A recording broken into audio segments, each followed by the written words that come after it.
வணக்கம். இன்னைக்கு meal maker pakoda எப்படி செய்யறதுன்னு பார்க்கலாம்.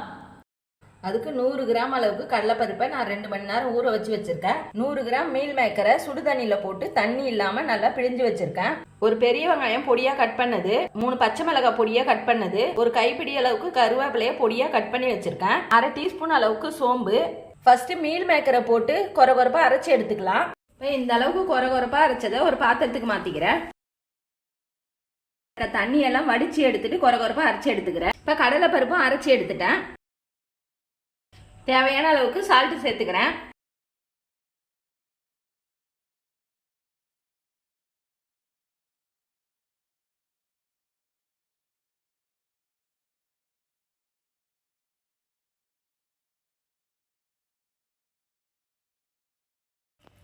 இப்போ சின்ன சின்ன பகோடாவா போட்டு எடுத்துக்கலாம்.